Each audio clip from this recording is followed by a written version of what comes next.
Welcome to the Home Services Success Stories podcast powered by Peaksy, the #1 AI platform for growing your home services business. And on the show today, we have Steve Stewart, who is the owner and general manager at Southern Comfort Mechanical. Steve, welcome to the show. How are you? Not bad, Julian. Good to meet you. Thanks for having me on. Absolutely. And it's great to have you here. You have a very interesting background and very excited to dig in. So let's jump right in. So, Steve, you have kind of a different background than a lot of home services leaders because you had a career in consulting, manufacturing, private equity. So tell us, what inspired your career in home services? Home services would say didn't naturally happen. So would say the background is would say I'd always dreamt of having my own company since being a younger age, even back in Ireland. But would say things never happened. So would say so. Whenever I would say I was in the world of private equity, the progression from there was sort of I learned enough on was say buying businesses from that to be dangerous. So I couldn't afford a manufacturing plant, which is where sort of my passion was at the time. I can get the funds together. So that's where I figured out, I could afford a services business and locked in on plumbing or HVAC. Uh, During my time moving around the US, I had, let's say, horrible service as a homeowner. So that's sort of where I said, okay, if I can get into the home services business and, do a bunch of the things that frustrated me, hopefully that can work out. And we say I was able to, we say do my due diligence over the course of several years. And this was the company that I ended up being able to purchase. Interesting. Okay, so you had this very interesting background of being able to look and analyze businesses for profitability, for growth, all those kinds of things. So I'm curious, what is sort of unique about the home services industry that drew you to it from a business standpoint? From a business point, I would say, so let's say during my time in distressed private equity, I saw lots of ways not to do things. So, uh, just realizing that there was, we say, a plethora of, we say, service experiences, but, the ones that I had were horrible. So I went back to, if you can do those fundamental or basic things wrong, which sound a bit simplified, but, if you can be professional, pick up the phone, speak to people, be available, have knowledgeable people going into people's homes, that should be a good success recipe. The downside, this is Dallas, and there's lots of other people with that idea as well. So it's very competitive, but I would say that was sort of the fundamental preface. I was trying to build the company that I was looking for whenever I was a homeowner that, you could get hold of if things happen. You could find a phone number and get hold of them again to come back out and help you and get educated, versus a 12-year-old showing up in a scruffy t-shirt and shorts and telling you everything's good when it's not. So it sounds like you had some personal experiences that kind of led you to see that, hey, there's a better way of doing this. So I'm curious, was there a particular moment or specific experience that was kind of like, man, enough is enough. This is where I'm gonna go. I had probably would say three experiences that shifted or whatever. So I would say not to beat on other companies, but I would say my youngest newborn son was just home from hospital 24 hours, after he was born in Cleveland, Ohio, and our system went out. So I had no idea. I didn't know to change the filter and things back then. It was just Mm. something that worked or whatever and kept you hot and cold. Uh, but it stopped working inside the house was what 95 degrees. Mother-in-law was there. Everybody was stressed out. So I had, it was difficult to get hold of a company back in those days. It was going through the yellow pages, trying to find someone that had availability to come out. Eventually, we found someone that could come out, and they changed a capacitor.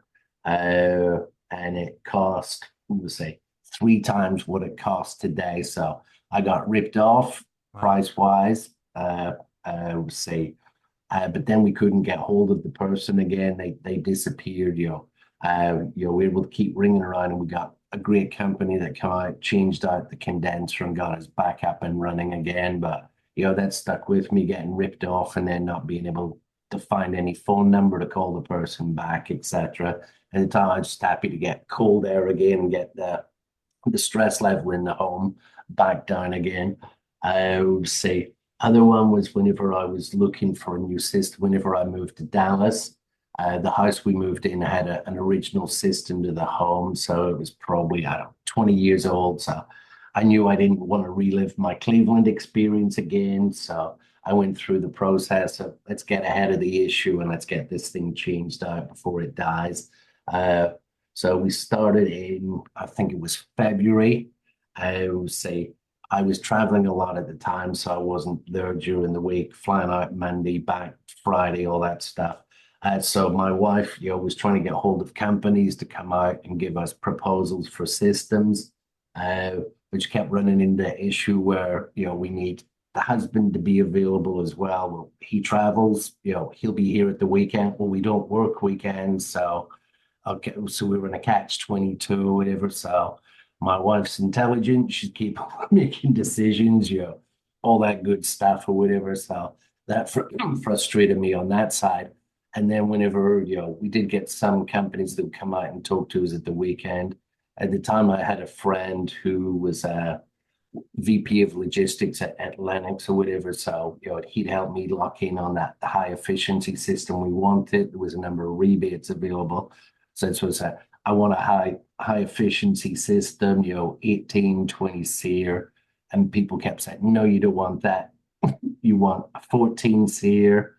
That's the best or whatever. Or, you're good value for money. So it's like, okay, next company, here's what I, no, you don't want that. You want this 16 SEER. That's what I have in my home. Keep you perfectly cool. You don't want a high efficiencies.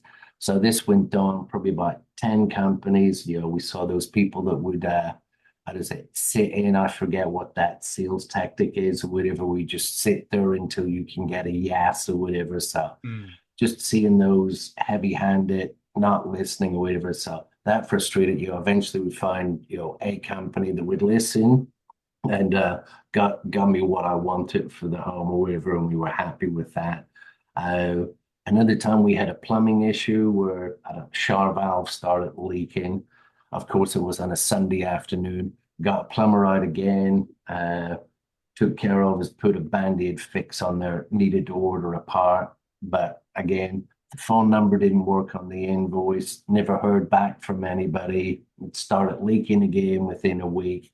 So we had to get another company out and start the whole process over again. So those are probably the three big things that sort of shaped me or whatever with, hassle on the front end, people being, I don't know, unprofessional, as in that, they weren't groomed, dressed well, presentable, no company logos, that sort of stuff. And then just the total lack of follow up on the back end. Technician said one thing, but, the phone numbers didn't lead anywhere, all the rest of it, and there was no follow up on parts, etc. So those that really shaped what I didn't want to be, or that frustration for the homeowner on the other side. Wow. So your experiences are certainly not trivial, and you can for sure empathize with all of your customers because of those things. Really interesting. Well, then, in light of that perspective, when you took over ownership in 2017, how Yeah. has your vision of the business differed than, let's say, previous ownership? I will see, so we'll say the prior owners here, did a great job building, a great brand and a great reputation in business or whatever. But I'm going to say back in those, I'm going to say it was more a broke fix mentality, which I think the whole industry's moved away from the most part, whatever.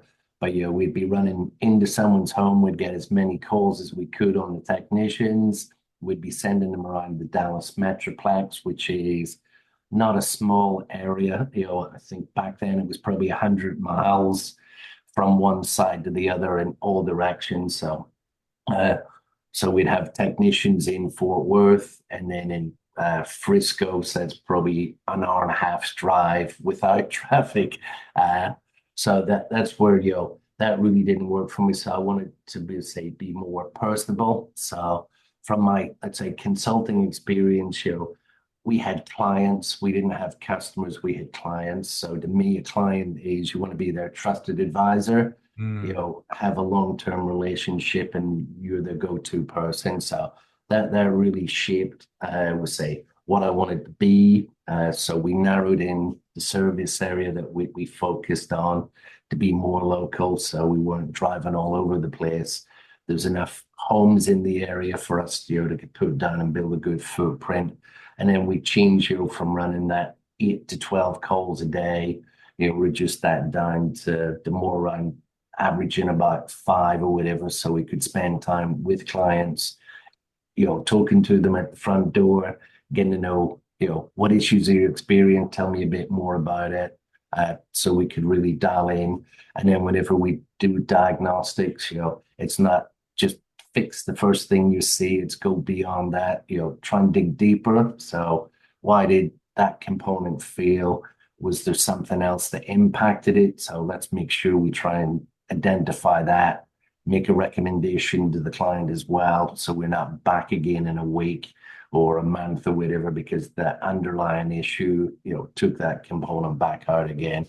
The other things, was being able to be contacted. So that's where we have, everything short of smoke signals. So we got web forms, chat, we'll say phone.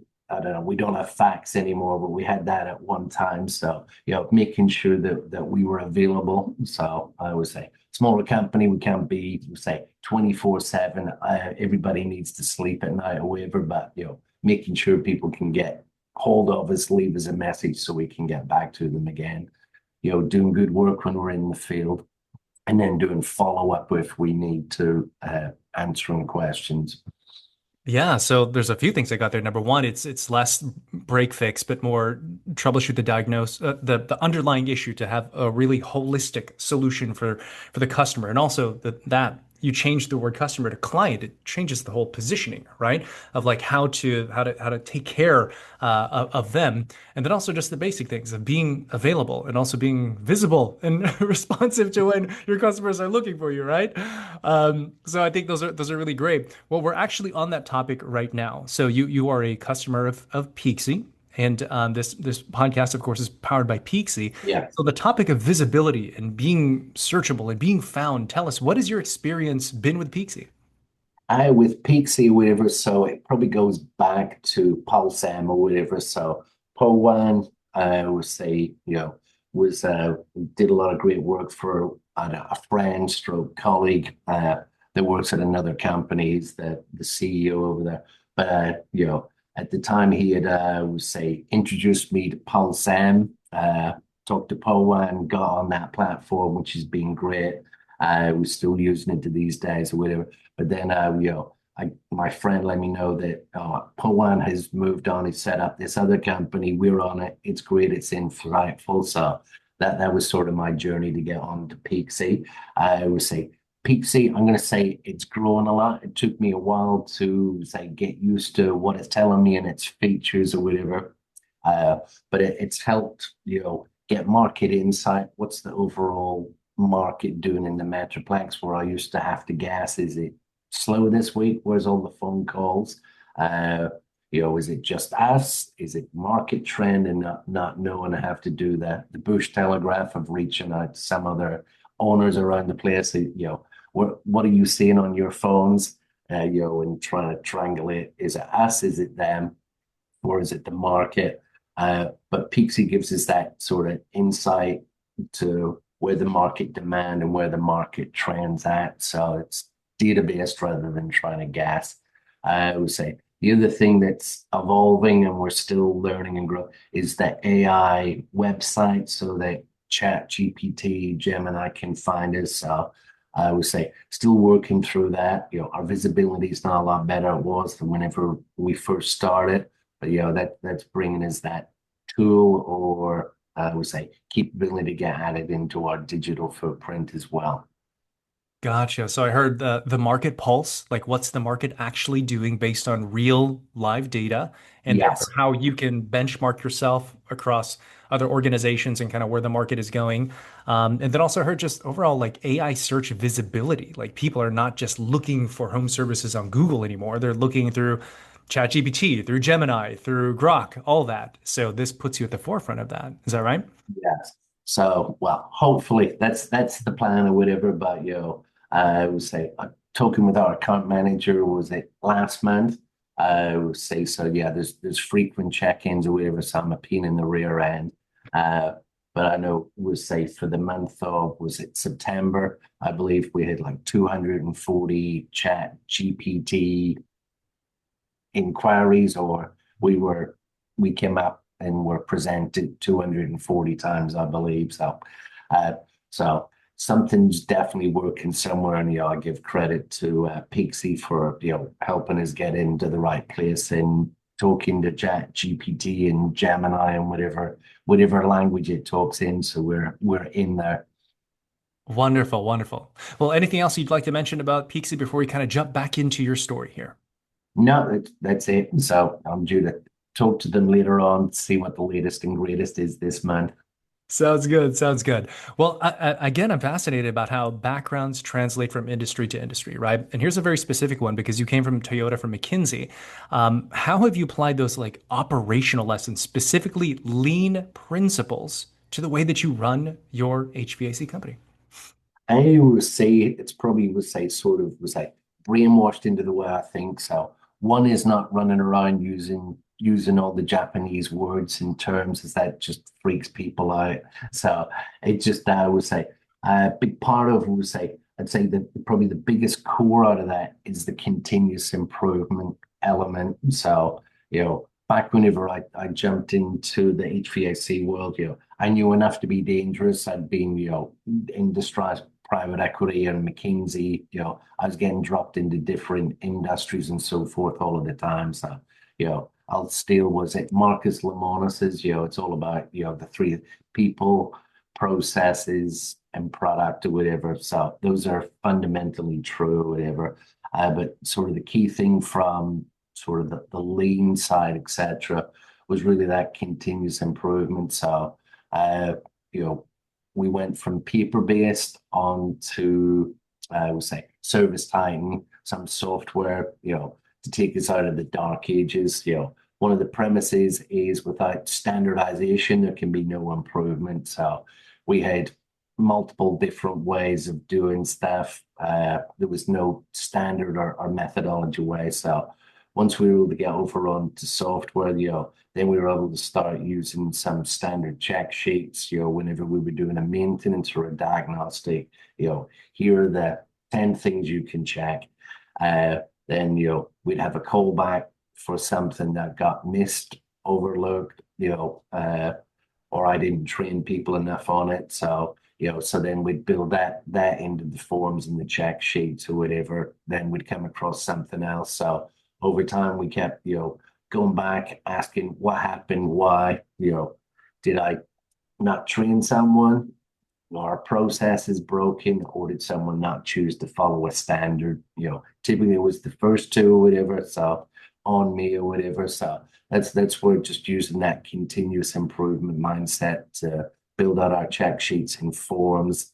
We still do that today or whatever, and then training around those issues as well. So I would say bringing in that training and standardization. So once we've established a standard or an improvement, then it's communicating that to the team, making sure that's understood and gets out there so it can get adopted in there. So those are probably the biggest driving factors around what's in the core and in the background. Uh, there's probably some other bits and pieces, around the warehouse where we keep our inventory rather than guessing what's there. We try to make it visual so you can see where's our inventory level at, so we can reorder. Some places we have was a mini Kanban system, so two bin control. So once one's empty, use the next one and reorder. So little bits and pieces like that around the place that it's say sneaked in. That makes sense. Like if you standardize a process and everyone is complying by it, you can then begin to diagnose and then sort of troubleshoot and isolate what needs to be pivoted within the system for that continuous improvement. So, how does it apply to your people? Because your technicians are known for being very trained and certified. So, how does continuous development, continuous improvement apply to your people?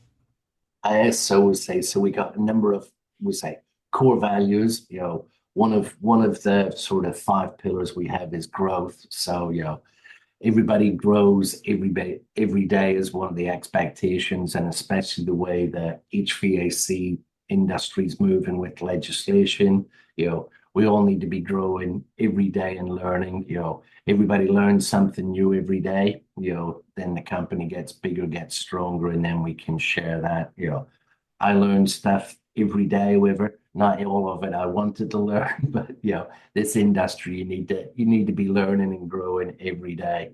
So that's what we just have that we'll say system or process set up where we have our standards that we review on a we'll say probably not as regularly as we should, but if something's broken, the technicians are pretty good at coming forward and letting us know something's not working or something needs to be updated, or we can see if we're getting a number of callbacks or running into issues in certain places.